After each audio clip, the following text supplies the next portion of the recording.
And I so clearly remember my mother saying to my father, "Oh, this is the ship they say is unsinkable."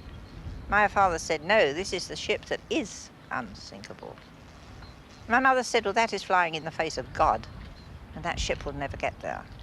And right up to us boarding the ship on the day of sailing, my mother begged my father not to go.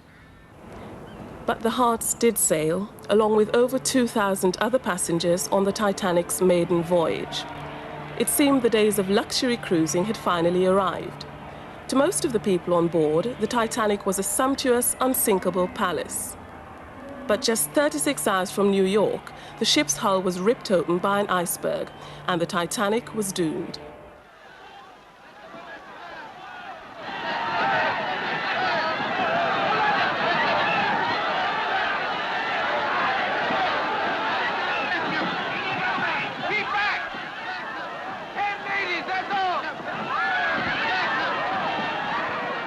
My mother, who was very nervous about the whole voyage, didn't go to bed at night, and so she was wide awake and fully dressed. And the moment the impact came, she wakened my father and myself. And so we were able to get up on deck in time to get into the lifeboats. That's all! I'm on this boat!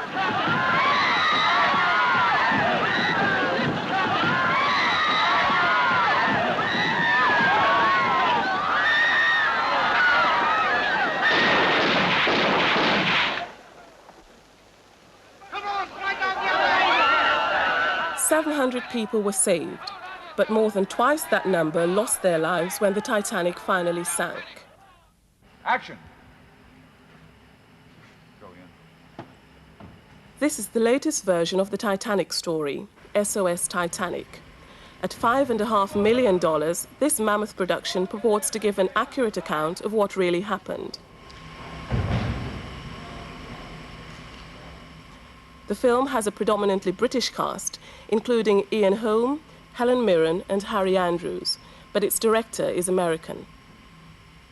And we're trying to show sort of the upstairs, downstairs nature of the way this boat was run. We're going with some of the stewards and stewardesses and different first-class people, and there's sort of just a cross-mixture of different characters. We have 120 actors in this, so they range all the way from steerage up to the multi-millionaires.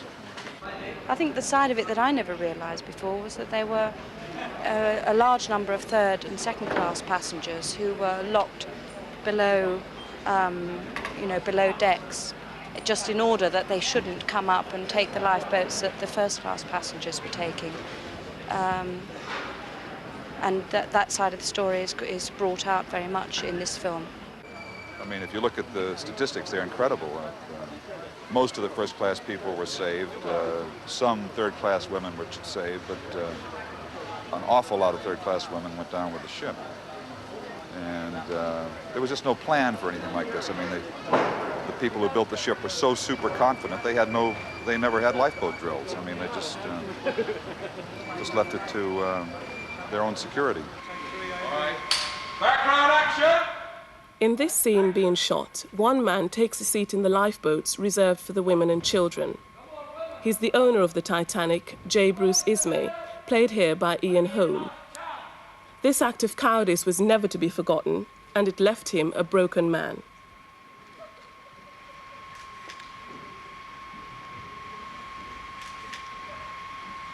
Come on, women! Right, float away! Eva Hart was just 7 years old when she sat with her mother in one of the last lifeboats. And even now, under the artificial glare of the studio lights, it all seems uncannily real. When the whole thing is finished, and undoubtedly on the screen will be a large ship gradually sinking nose first, that I cannot look at and don't want to. I never look at pictures of sinking ships. It has a terrible effect on me if I do. I'm convinced that as long as this world lasts, there will be this avid interest in the Titanic, because it is the one major disaster that's ever taken place in this world for which there was no excuse for one life being lost. The Titanic took 2.5 hours to sink. The sea was calm. If there had been enough lifeboats, no one would have died.